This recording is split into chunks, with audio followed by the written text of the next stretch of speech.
Sanggar Cerita mempersembahkan Sabda Pandita Ratu.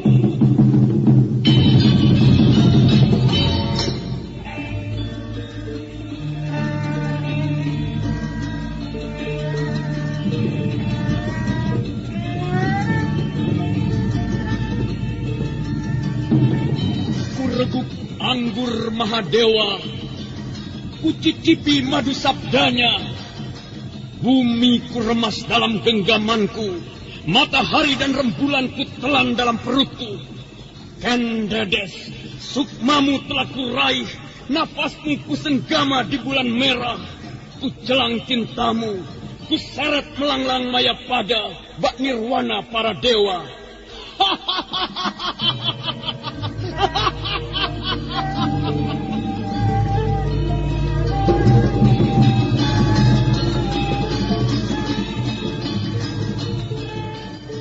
Apakah mungkin aku akan menjadi bunga yang bisa kau petik dan kau sunting? Sementara jika layu akan kau campakkan begitu saja, seperti cermin retak yang tak berharga. Sabda Pandita Ratu, sebuah kisah penuh dilema, tragedi cinta anak manusia, perebutan tahta, mabuk harta dan duniawi, serta silaunya kehormatan. Di mana keangkara murkaan merajalela karena dendam yang membara. Kisah ini berlatar belakang berdirinya Singasari. Ken Arok, dialah pemuda yang merekuk pahit getirnya kehidupan. Namun sebenarnya, dialah yang harus melaksanakan sabda-sabdanya. Perjalanan sengsaranya adalah awal untuk meraih keberhasilan, untuk menuju kejayaannya di saat Singasari berdiri. Anak keparat, laknat. Rupanya kau memang harus mampus di tanganku. Aku memang tak akan rugi membunuhmu, karena kau memang tidak pernah kupelihara sejak bayi. Sekarang bersiap-siaplah untuk mampus kau, Kameswara. Lihatlah baik-baik apa yang ku genggam ini. Sebentar lagi nyawamu akan segera melayang. Dan aku akan puas melihat bangkaimu berlumuran darah. Ayo, bersiap-siaplah anak keparat.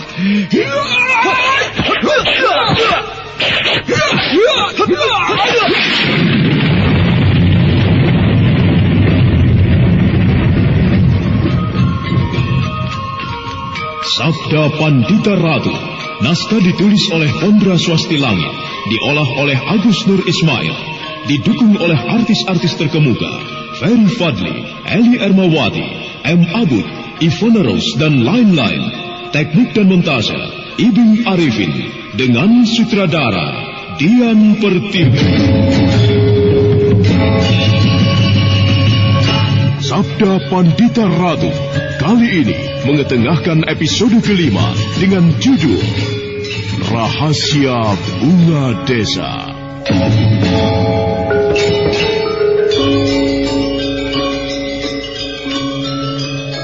Dalam seri ke-129 ini, dengan para pemain, Ajeng Atmakusuma sebagai Rahastri Kandi, Eli Ermawati sebagai Ken Dedes, Endang sebagai Bibi Wulingi, Suryadin sebagai Surasungsang, Ismedio sebagai Jiwang, dan pengantar cerita, Asti Suhastra.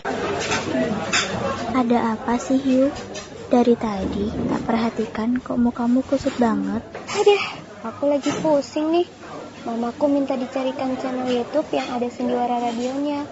Apa ada coba? Loh, ada. Coba aja kunjungi channel YouTube Satria Collection. Di sana ada Sandiwara Radio, lagu-lagu kenangan, dan masih banyak lagi. Wah, ini yang aku cari. Terima kasih ya, Res.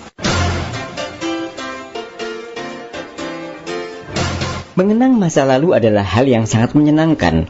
Ya, lagu-lagu kenangan, dangdut, pop, ataupun sandiwara radio yang kini sudah tidak bisa kita dengarkan lagi. Jangan khawatir, di konten kami sediakan itu semua. Semuanya bisa Anda nikmati di channel YouTube kami, Satria Collection. Tunggu apa lagi? Kunjungi YouTube channel kami. Jangan lupa subscribe, komen, dan like-nya.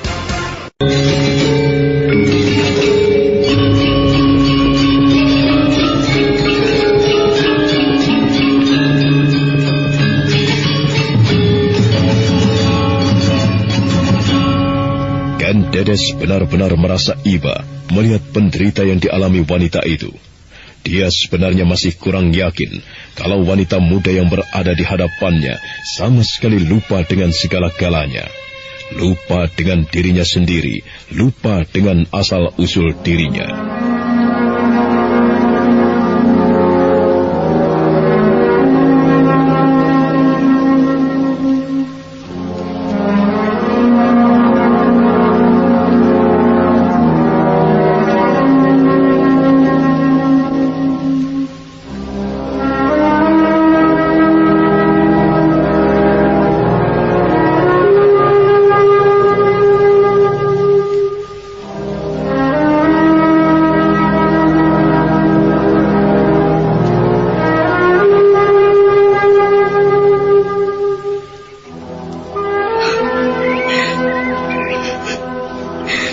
Bagaimana saya harus meyakinkan kalian berdua bahwa saya tidak main-main.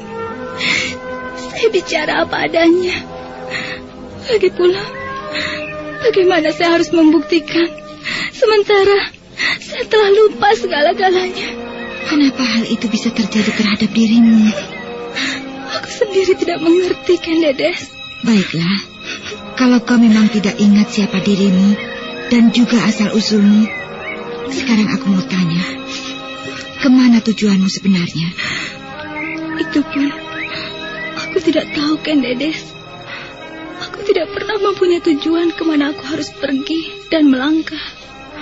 Semua niat yang mendekam di dalam hatiku tidak pernah aku ketahui.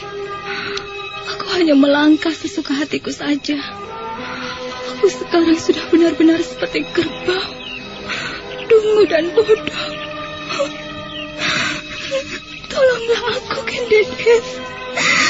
Tolonglah aku agar bisa kembali mengingat siapa diriku sebenarnya. Aku ingin kembali ingat segala-galanya dan semua yang pernah aku lupa. Kasihan sekali kau. Tapi bagaimana caranya aku harus menolongmu? Sebaiknya untuk sementara tinggallah di pondokku. Barangkali saja ayahku dapat menolongmu. Iya, aku sangat mengharapkan sekali pertolonganmu. Menurut Bibi pun demikian. Barangkali saja Empu Purwa dapat menolongmu, Nduk. Kalau bisa untuk sementara ini, kau mencarikan sebuah nama untuk kawanmu ini, Ken Dedes. Iya, kalau bisa, tolong carikan aku sebuah nama. Dengan begitu, kalian dapat memanggil namaku. Bagaimana kalau Ratri Hening? Wah, kedengarannya sangat bagus sekali. Aku rasa nama itu sangat cocok untukmu, Nduk. Ratri artinya malam, sedang hening artinya sebuah kesunyian atau ketenangan. Ya, Bibi kira nama itu sangat tepat untukmu. Mudah-mudahan saja kau dapat menemukan ketenanganmu kembali. Seperti nama itu, Nduk. Tenang dan sunyi. Nah, Ratri Hening, bagaimana kalau sekarang kita istirahat? Kulihat kau pun sudah lelah. Sebaiknya kalian makan saja dulu. Kebetulan Bibi sudah menyiapkan makanan sejak tadi. Ayolah, Dedes, ajaklah kawanmu itu. Iya, Bibi. Ayo, Ratri.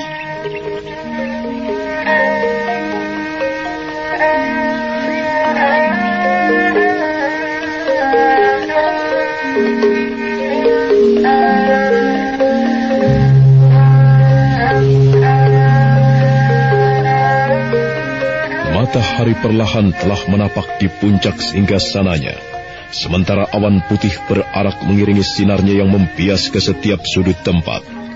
Siang itu, gadis manis yang telah mempunyai nama Ratri Hening berada di sebuah tempat bersama Ken Dedes.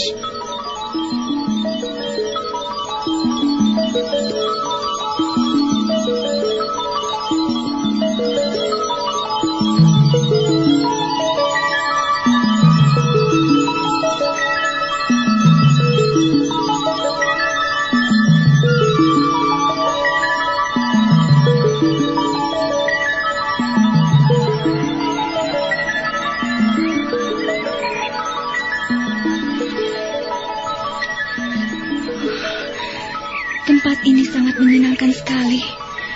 Apakah kau sering datang ke tempat ini, Ken Dedes? Beberapa pekan yang lalu aku memang masih sering kemari. Tapi sejak munculnya pemuda Tumapel itu, aku jadi jarang kemari. Untung saja laki-laki itu sudah mendapat pelajaran darimu, Ratri. Kalau tidak, mungkin sampai sekarang dia masih terus memburuku. Aku senang bisa berteman denganmu, Ratri Hening. Kau sangat hebat dalam berolah kanuragan. Kau terlalu memujiku, Ken Dedes. Semua ini sebenarnya tidak ada artinya apa-apa. Ya, memang begitulah kalau orang pandai. Selalu saja rendah diri. Tapi biar bagaimana, aku tetap mengagumimu. Begitu juga dengan aku, Ken Dedes. Kau sangat cantik. Pantas saja seorang prajurit Tumapel jatuh cinta. Bisa saja kau, Ratri Hening. Ratri, Ya. kalau boleh aku tahu, sejak kapan kau mengalami tidak ingat apa-apa? Belum lama, Ken Dedes. Ya, kira-kira sebulan yang lalu. Oh, jadi kau belum lama mengalami hal itu. Kalau begitu, peristiwa sebulan yang lalu, kau masih mengingatnya? Iya, hanya peristiwa perjalananku yang sebulan itulah yang dapat kuingat. Aku tidak tahu sebelumnya mengalami peristiwa apa. Yang jelas, ketika aku siuman, aku sudah berada di tepian Bulak Panjang. Aku terbangun sudah dalam keadaan seperti ini. Sama sekali tidak satupun peristiwa yang dapat kuingat ketika itu. Terasa unik sekali kedengarannya nasibmu ini. Ya, kelihatannya memang sulit untuk mengorek kembali sebuah kenangan yang kau lupa. Aku benar-benar sangat merindukan sekali masa silamku. Tapi di samping itu pun, aku sedikit mempunyai rasa takut. Jangan-jangan, dari apa yang kualami ini mempunyai latar belakang yang buruk. Sebaiknya, kau jangan berpikir demikian, Ratri. Sekalipun kau mempunyai latar belakang yang buruk, kau harus bisa mengingat kembali semua masa-masa silammu. Iya, kalau kupikir-pikir benar juga apa katamu. Aku memang harus mengingat semua masa silamku, sekalipun terasa pahit. Ken Dedes, sepertinya suasana sudah terlalu siang. Bagaimana kalau kita kembali ke pondok? Ayolah, aku juga khawatir ayah sudah pulang. Bukankah kau bilang ayahmu akan kembali nanti malam? Iya, siapa tahu beliau sudah kembali karena sesuatu hal. Ayolah.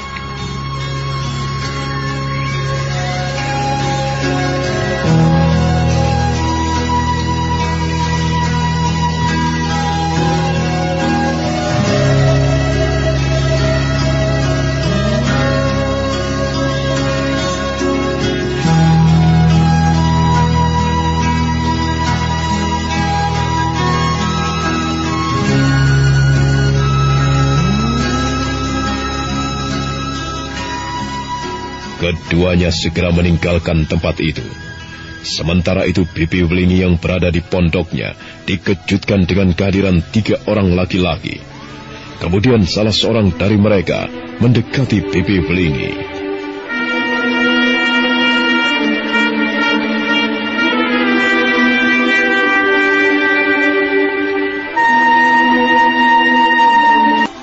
Hei, perempuan tua. Iya. Apakah benar ini pondok Ken Dedes? Iya, Tuan. Benar. Ada apa, Tuan? Di mana sekarang anak itu? Dia harus bertanggung jawab dengan perbuatannya. Saya tidak tahu, Tuan. Lagi pula apa yang harus dia pertanggungjawabkan? Goblok! Dasar perempuan tua bodoh. Dia harus bertanggung jawab atas tindakan yang dilakukan terhadap muridku. Aku tidak terima penghinaan itu. Siapa sebenarnya murid Tuan itu? Tenggarang. Oh, Sekarang dia dalam keadaan yang terluka parah akibat perbuatan Ken Dedes. Kenapa Tuan membela murid Tuan? Bukankah yang bersalah Tenggarang? Dia mau memperlakukan Ken Dedes dengan seenaknya. Cukup. Aku tidak peduli dengan sikap muridku. Apapun yang dilakukannya, dan jika menurutnya benar, itu artinya memang benar dan harus dia bela. Tapi kenapa Ken Dedes yang harus bertanggung jawab? Ken Dedes sama sekali tidak mempunyai ilmu kanuragan. Ketika akan dibawa muridmu saja, dia tidak bisa berbuat apa-apa. Omong kosong. Buktinya sekarang muridku meringkuk dalam keadaan yang mengkhawatirkan. Sudahlah perempuan tua, tunjukkan saja di mana sekarang dia berada. Saya tidak tahu, Tuan.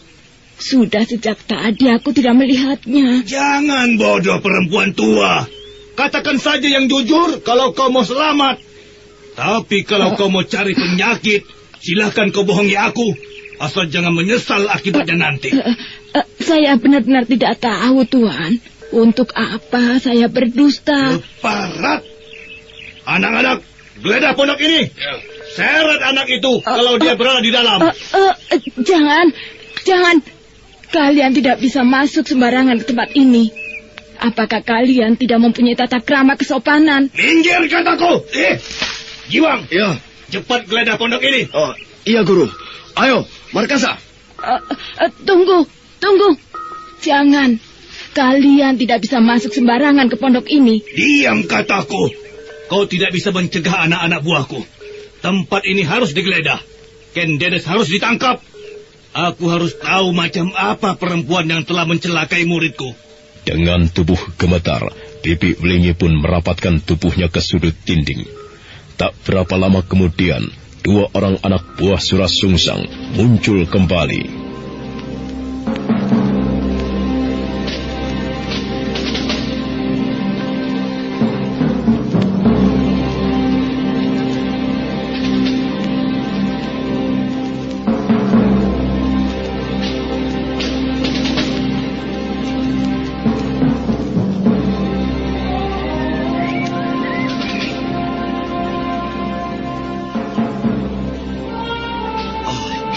Anak itu tidak ada guru. Aku rasa perempuan tua ini tahu kemana perginya Ken Dedes. Setan alas. Rupanya kau sengaja menyembunyikan kemana perginya anak itu. Ayo katakan, kemana anak itu? Atau kau akan kuhajar dengan tanganku? Saya benar-benar tidak tahu, Tuan. Janganlah Tuan menyakiti saya.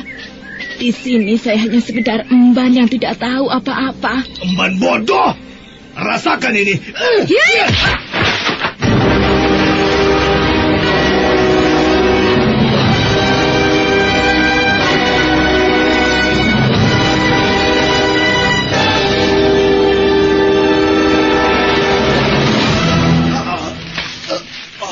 Kurang ajar. Siapa kau? Sungguh tidak tahu malu. Orang tua lemah seperti ini masih saja ingin kau sakiti. Siapa kau perempuan tengik? Apa urusanmu mencampuri persoalanku? Urusanku adalah membantu perempuan tua ini. Sejak tadi ku dengar kau mencari orang yang bernama Ken Dedes. Kenapa harus menyakiti orang yang tidak bersalah kalau hanya ingin mencari Ken Dedes? Emban ini benar, bahwa ia tidak tahu apa-apa tentang orang yang kau cari itu. Ken Dedes, kemarilah.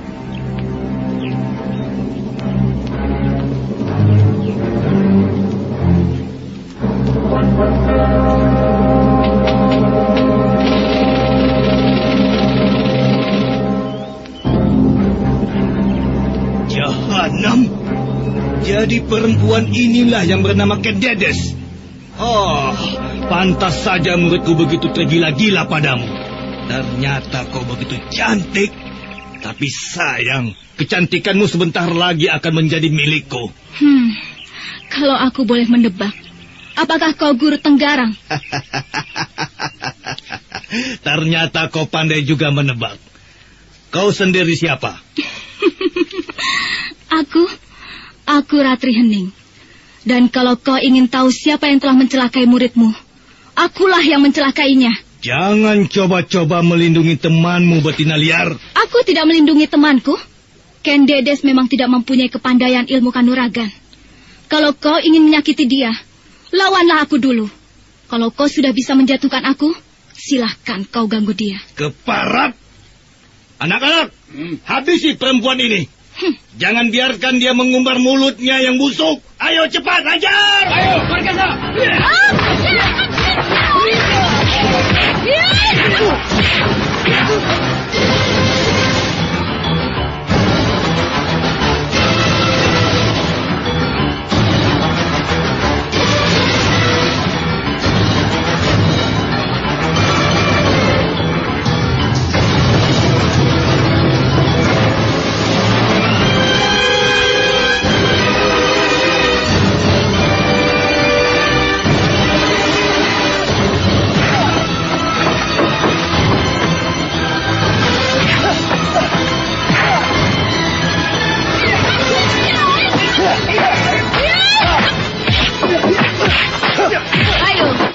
Sebaiknya kau pun ikut maju begundal tengik.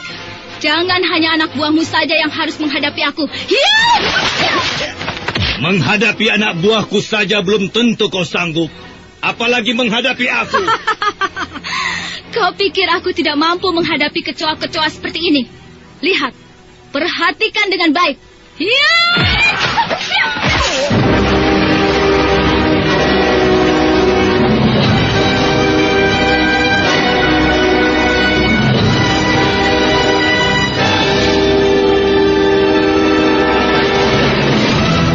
Jiwa, Markasa.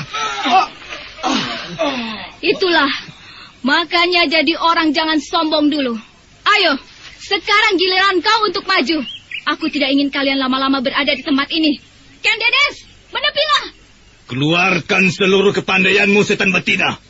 Aku, Surasung Sang, tak akan mundur sebelum dapat menghajarmu dan menangkap Ken Dedes. Surasung Sang, jangan mengumbar omongan dulu. Ayo, kita buktikan tentang kebenaran omongan kita masing-masing.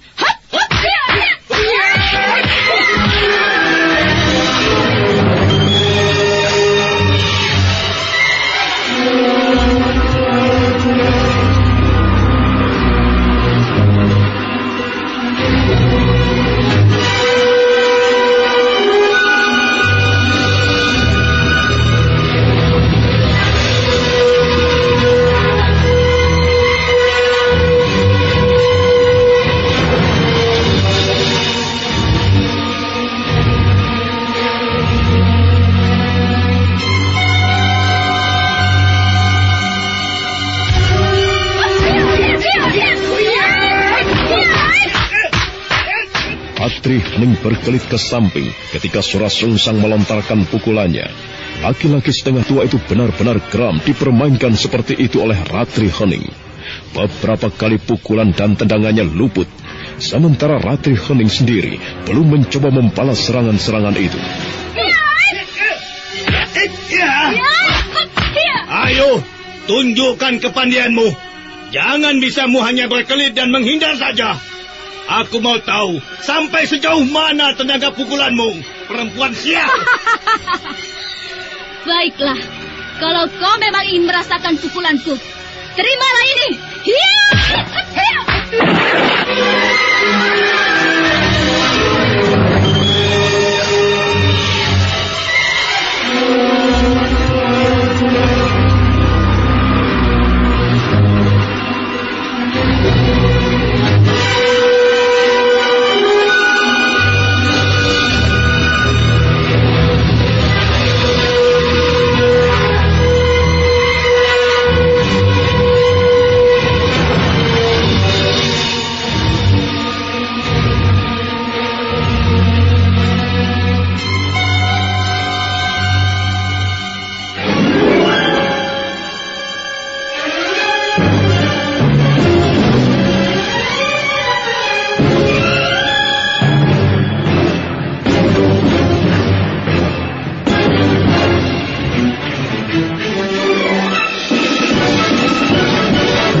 Sura Sungsang benar-benar terkecoh.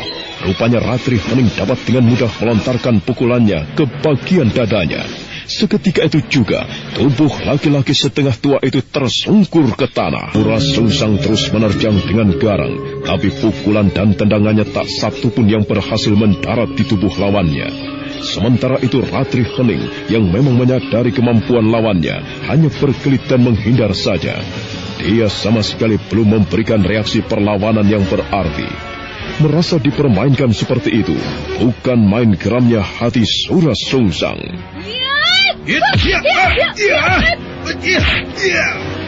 Hei, betina keparat, ayo tunjukkan kepandaianmu. Jangan bisamu hanya berkelit dan menghindar saja. Aku mau tahu sampai sejauh mana tenaga pukulanmu.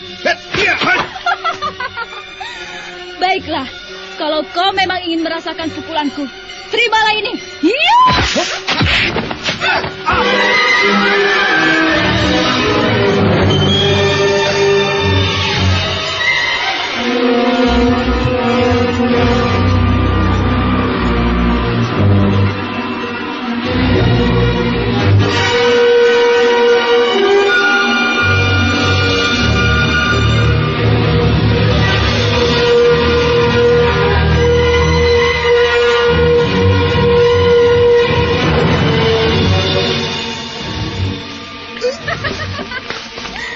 Bagaimana pukulanku, Sura Sungsang? Aku rasa terasa nikmat, bukan? Ternyata kepandaianmu tidak seberapa. Kurang ajar. Pantas muridku tak mampu berbuat apa-apa.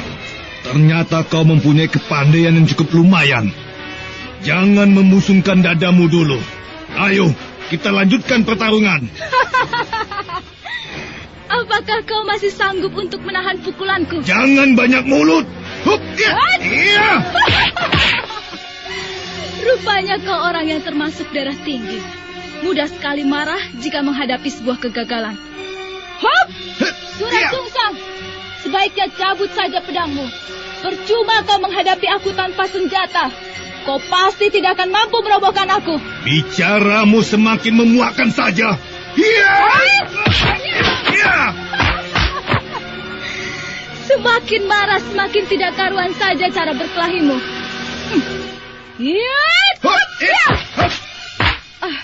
Aku mau tahu apakah pukulanku yang kedua kali ini masih lolos atau tidak. Kalau kau sampai terpukul, maka sampai kapanpun kau tidak akan pernah menang melawanku.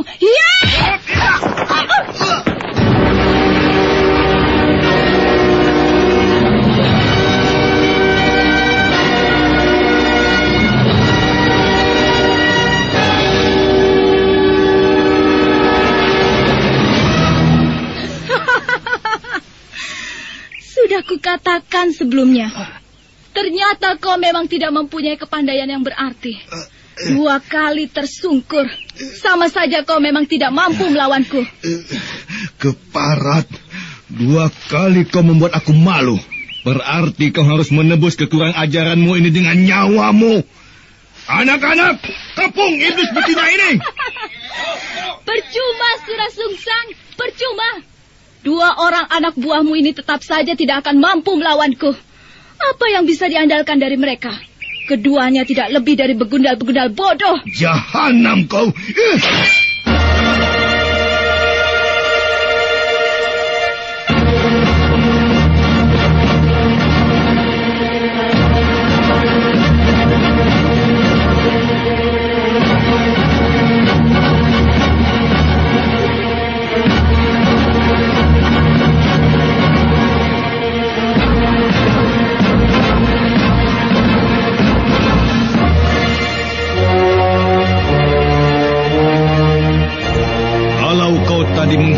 Aku agar mencabut pedangku, maka sekarang kupenuhi permintaanmu. Tataplah baik-baik pedang ini. Pedangmu nyaris berwarna hitam. Berarti pedangmu mengandung racun yang cukup mengerikan.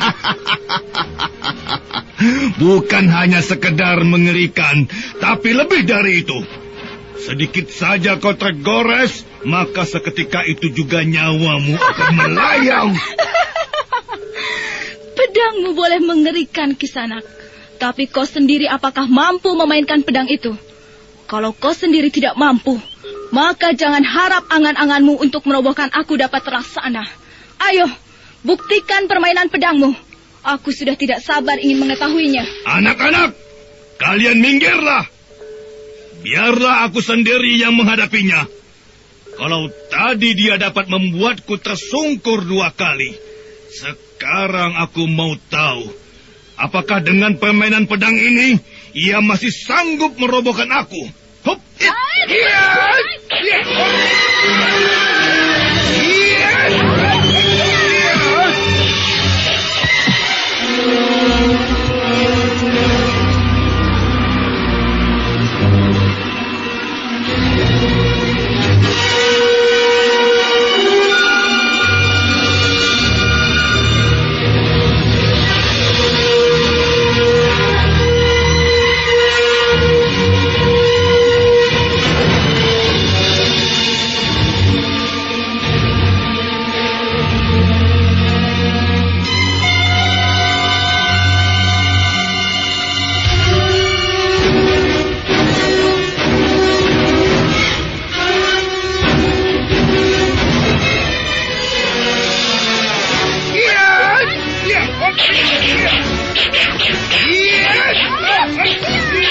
Berbeda dengan serangannya tadi, rupanya kali ini Surah Sungsang lebih mempunyai peluang untuk mengimbangi permainan Ratri Hening.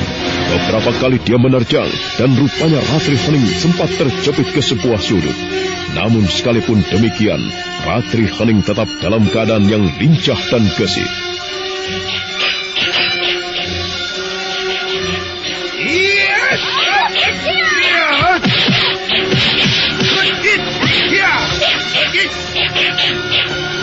Sebenarnya jurus-jurus pedang Surah Sungsang cukup lumayan.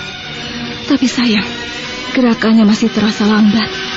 Aku harus segera menghentikan permainan ini sampai di sini. Aku tidak boleh membuang-buang waktu hanya untuk merobohkan orang seperti Surah Sungsang.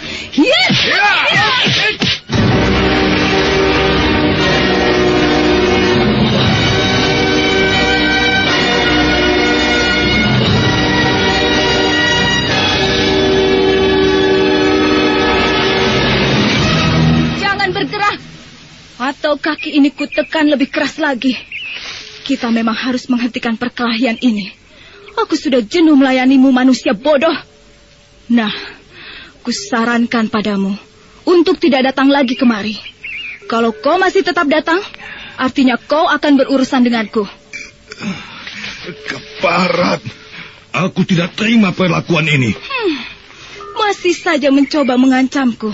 Apakah kau tidak sadar bahwa nyawamu berada di ujung tanduk? Aku tidak main-main, Surah Sungsang. Sekali lagi kulihat wajahmu berada di lingkungan daerah ini, maka kau akan kubuat seperti Tenggarang, muridmu. Nah, sekarang pergilah.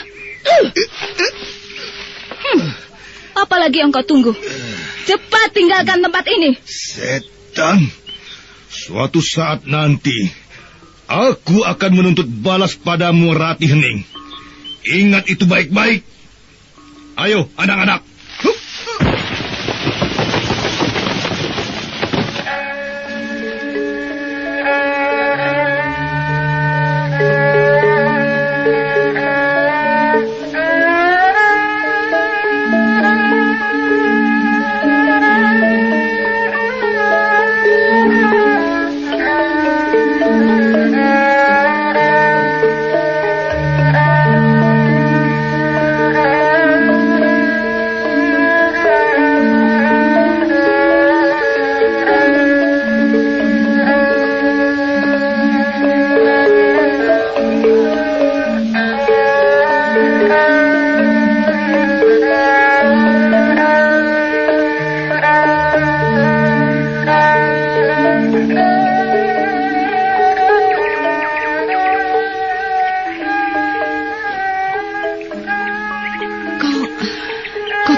Tidak perlu cemaskan, Dedes. Aku masih dalam keadaan baik-baik. Syukurlah. Iya, hampir saja Bibi Ulingi mengalami nasib buruk lagi. Ken Dedes, sebaiknya Bibi Ulingi kau ajak ke dalam. Kelihatannya ia masih gemetar menghadapi peristiwa tadi. Iya, ayolah. kau juga lebih baik ke dalam. Kelihatannya kau lelah sekali. Belum lama berada di tempatku, tapi kau banyak mengalami peristiwa yang menegangkan. Tidak apa-apa, Ken Dedes. Anggap saja semua itu sekedar sambutan untuk tamu sepertiku.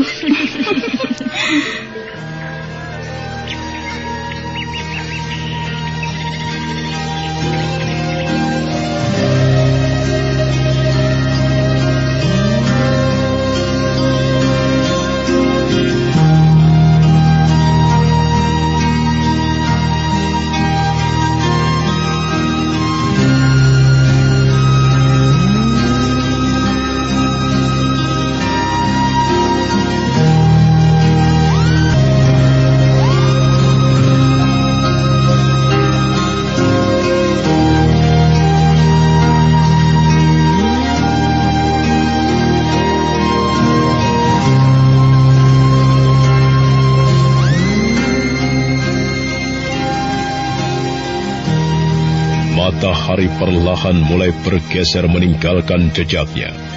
Cahayanya sebentar tenggelam, sebentar cerah, karena awan kelabu yang berarak menghalanginya. Sementara itu di tempat lain, Empu Purwa tengah berbincang-bincang dengan seorang temannya. Suasana di tempat itu terasa tenang dan sejuk.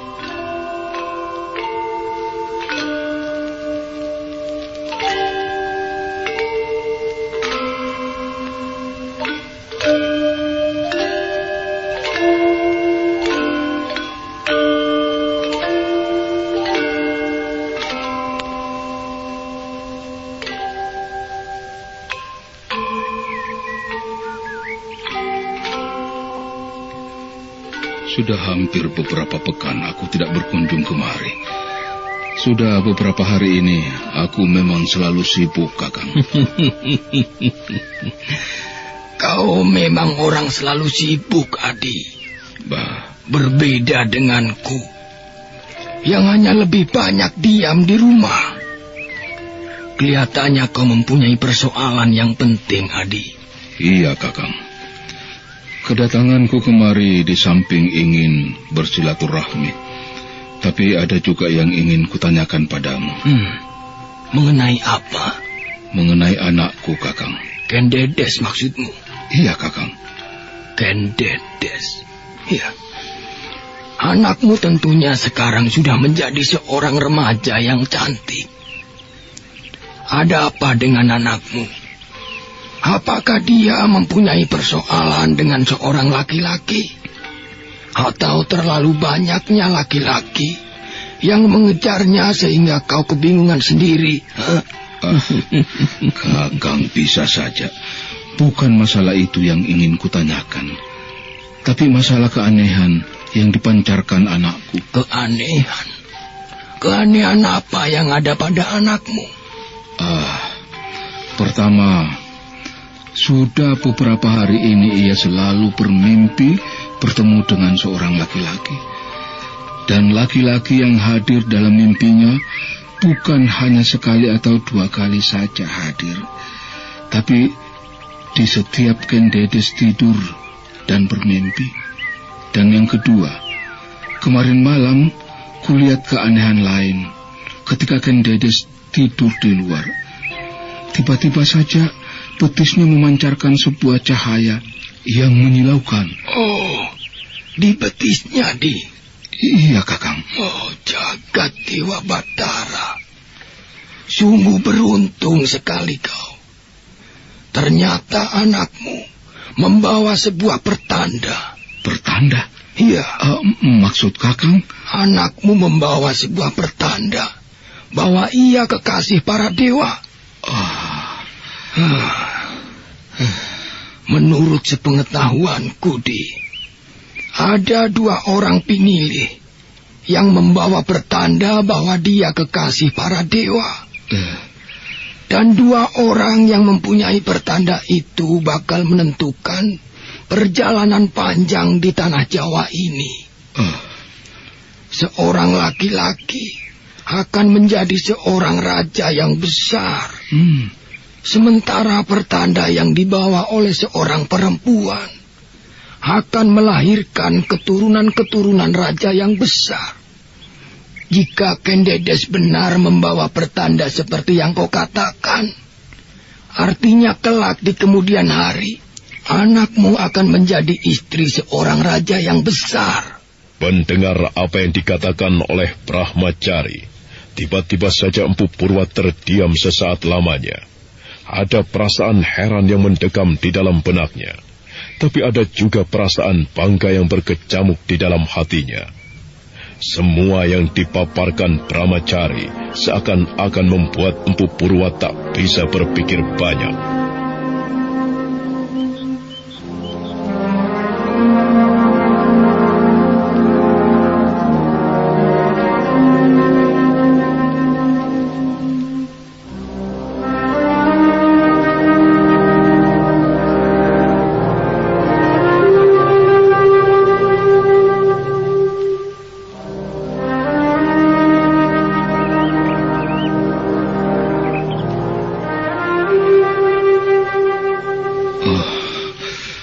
Apakah benar apa yang dikatakan Kakang Brahmacari, bahwa anakku adalah kekasih para dewa?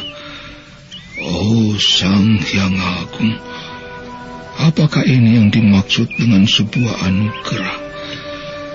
Ya, mudah-mudahan saja perjalanan hidup anakku membawa sebuah berkah untuk langkah selanjutnya.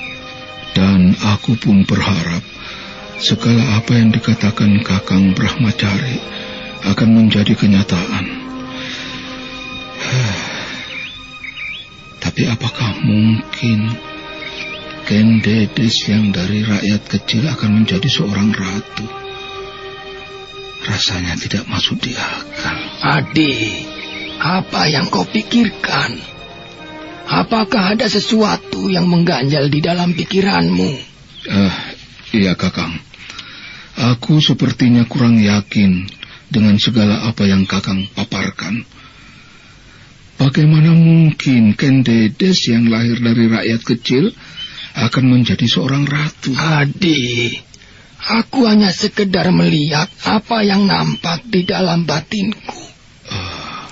Kau tidak perlu heran. Apapun bisa terjadi jika Yang Maha Tunggal menghendakinya. Apalagi jika anakmu benar-benar membawa pertanda itu. Nanti bisa kau buktikan sendiri kebenaran kata-kataku.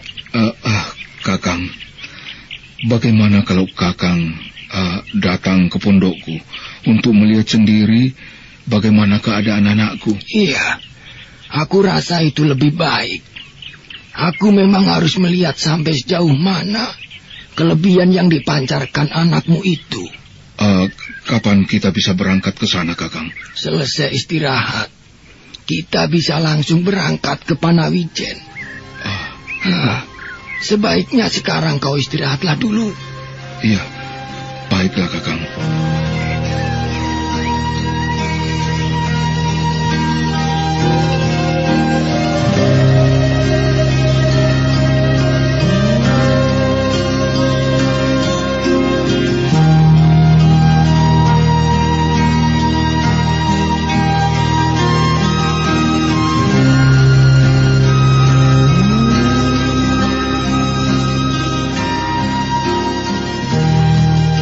Waktu terus bergulir dengan cepat.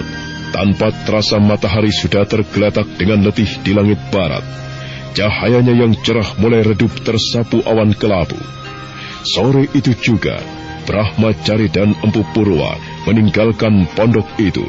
Keduanya berkuda menelusuri jalan setapak yang mulai gelap. Ada apa sih, Hiu? Dari tadi tak perhatikan kok mukamu kusut banget. Aku lagi pusing nih. Mamaku minta dicarikan channel YouTube yang ada sendiwara radionya. Apa ada coba? Loh, ada. Coba aja kunjungi channel YouTube Satria Collection. Di sana ada sandiwara radio, lagu-lagu kenangan, dan masih banyak lagi. Wah, ini yang aku cari. Terima kasih ya, Res. Mengenang masa lalu adalah hal yang sangat menyenangkan. Ya, lagu-lagu kenangan, dangdut, pop, ataupun sandiwara radio yang kini sudah tidak bisa kita dengarkan lagi. Jangan khawatir, di konten kami sediakan itu semua. Semuanya bisa Anda nikmati di channel YouTube kami, Satria Collection. Tunggu apa lagi? Kunjungi YouTube channel kami. Jangan lupa subscribe, komen, dan like-nya.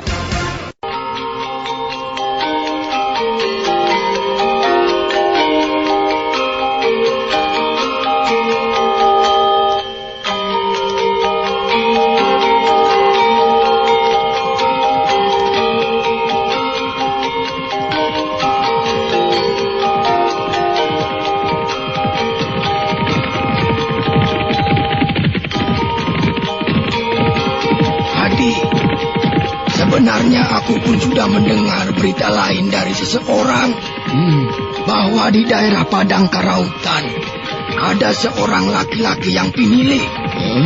Ya, di samping tentang keanehan yang kau katakan tentang anakmu, pemuda itu pun mengalami hal yang tidak jauh berbeda dengan Ken Dedes. Apakah Kakang melihat sendiri keanehan yang dipancarkan pemuda itu? Belum, Adi. Tapi aku sendiri merasakan tentang kebenarannya. Karena aku melihat dari mata batinku. Ketika aku mencoba untuk datang ke Padang Karautan, pemuda itu sudah tidak kulihat lagi di tempat itu. Tapi aku yakin suatu saat aku pasti akan bertemu dengannya. Berhenti, Kakang. Aku mendengar sesuatu. Sepertinya suara itu tak jauh dari tempat kita. Hop!